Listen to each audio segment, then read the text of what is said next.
L'opération de sertissage des fils va se faire en général par un seul des membres de l'équipe, celui ou celle qui est libre alors que l'autre membre de l'équipe est en train de souder. Donc, on va s'approcher durant les séances de laboratoire de la table prévue pour ça au local L3818 et on a des instructions ici sur le panneau qui vont nous permettre de suivre exactement ce qu'on a à faire pour réaliser l'opération. On va aussi apporter ce qui est nécessaire pour réaliser le montage. Donc, on va amener sa boîte de robot dans laquelle il y a beaucoup de fils.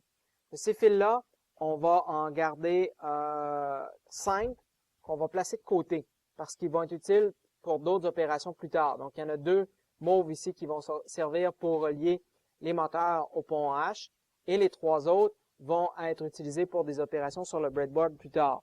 Il y en a un rouge, un bleu foncé et un noir. La caractéristique de ces 5 fils-là, c'est qu'ils sont très raides. Ils sont constitués à l'intérieur d'un seul brin et ils sont très peu appropriés pour le sertissage parce que leur gaine est très raide. Donc, on va les laisser de côté, on va s'en servir plus tard.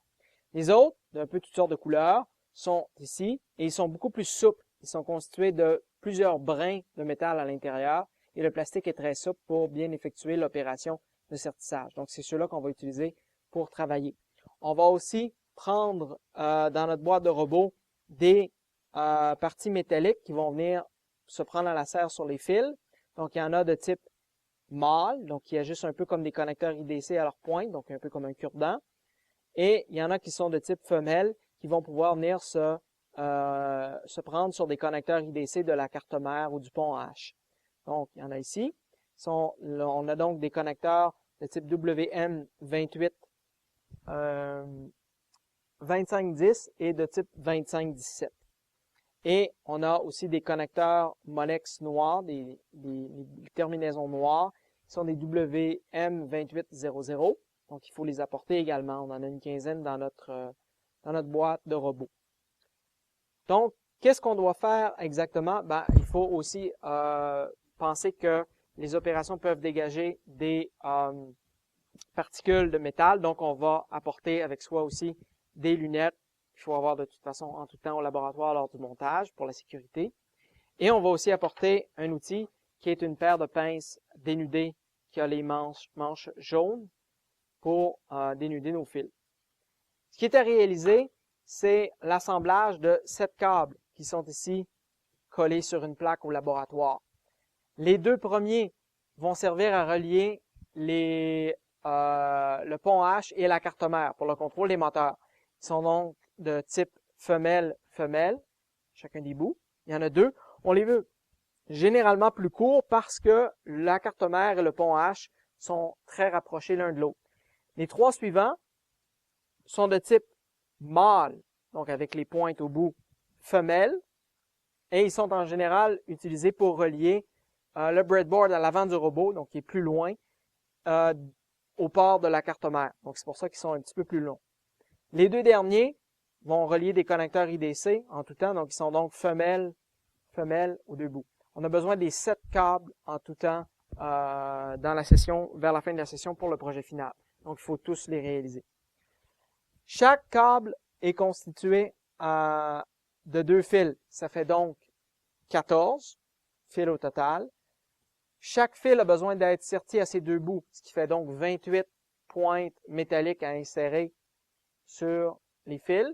Et il y a 2 coups de paire de pinces, une paire de pinces qu'on vous donne, qu'on vous passe au laboratoire.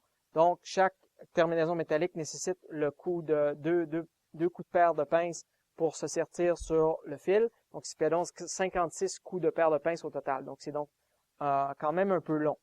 La paire de pinces qu'on vous passe, elle est dispendieuse, elle est très mince, elle est prévue pour faire du sertissage, elle est fournie par la même compagnie qui fait les câbles. Et on utilise la coche 1.4 ici. Donc, c'est là-dedans qui va servir pour effectuer le sertissage. Donc, comment ça se passe exactement? Bien, on a ici une feuille qui nous offre un petit dessin sur les opérations, comment ça va se dérouler, le pourquoi on fait ça. Donc, on a au bas, en vue en longueur, un morceau de métal. Les femelles et les mâles sont semblable pour nous pour le sertissage. En fait, il ne se différencie que par la pointe qui peut arriver ici à droite, mais pour le reste du connecteur est semblable et se sertit de la même façon pour les femelles et les mâles. Chaque morceau métallique a toujours un crochet. Ce crochet-là est important parce que c'est ce crochet-là qui va s'insérer dans le morceau de métal noir Molex pour être retenu. Par la suite, il y a deux paires de languettes. Il y en a une au milieu, ici. Cette paire de languettes-là va devoir se refermer sur la partie dénudée du fil, ici représentée en rouge. Et l'autre paire de languettes à l'extrémité va venir se refermer sur la partie gainée, donc la partie plastifiée du fil. Et comme le fil est mou, que la languette est métallique, ça va effectuer un bon contact entre du métal qui va venir vraiment s'insérer dans la partie plastifiée du fil. Et là, le fil ne pourra pas ressortir du morceau de métal. Si on regarde une vue plutôt de section de ce qui va se passer, on a la paire de pinces avec sa dent qui va pousser en fait sur le bas de la paire de languettes. Et là aussi, on a le fil avec sa section qu'on voit ici représentée en rouge. Et la paire de languettes en V n'aura pas d'autre choix que de se diriger vers l'encoche. Et là, il y aura un effet de cul-de-sac qui va se faire ici. Et les languettes vont se refermer sur le fil. Et ça va faire en sorte qu'on va obtenir un contact très solide.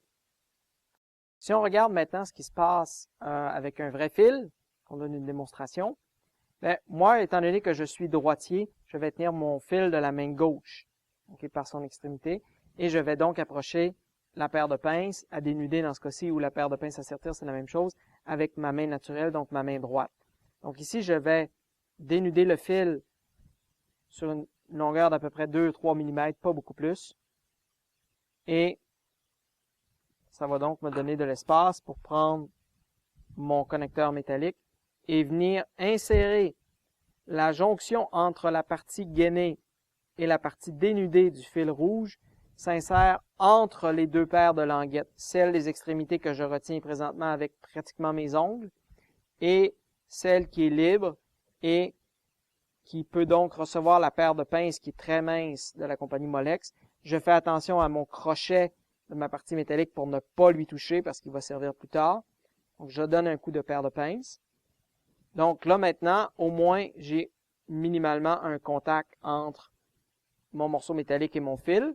Il n'est pas solide parce que c'est uniquement les parties métalliques qui sont en contact, mais j'ai pu au moins libérer les languettes à l'extrémité pour que je puisse venir avec ma paire de pinces donner un deuxième coup sur les languettes des extrémités et maintenant resserrer les languettes sur la partie plastifiée gainée du fil. Donc là maintenant, impossible pour ma partie gainée de quitter le connecteur de métal. J'ai toujours mon crochet qui ressort ici vers le haut à la manière d'un hameçon.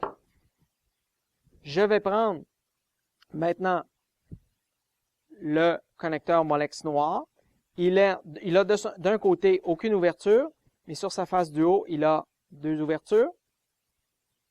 Au milieu, il y en a aussi deux plus près d'une extrémité. Et je rentre le crochet vers le haut. Parfois, on va entendre un déclic lorsque le crochet franchit la première fenêtre, mais c'est la deuxième vraiment qui est importante. Donc, on va pousser tranquillement avec nos doigts, presque nos ongles, pour que le crochet atteigne la deuxième fenêtre et on va entendre un déclic. Voilà. Alors là, le crochet est ressorti sur une des fenêtres et il est coincé là, comme un poisson sur un hameçon. Alors, ça ne ressortira pas. Évidemment, on va dénuder encore un autre câble, ressortir un autre élément métallique sur le fil, l'insérer dans la deuxième ouverture ici, et on va par la suite torsader évidemment le fil. On va se déplacer vers les deux autres extrémités des fils qui sont libres. Évidemment, ils n'auront pas la même longueur. Donc, ce qu'on va faire, c'est qu'on va prendre notre pince jaune qui a aussi une partie coupante et on va pouvoir égaliser les fils au bout.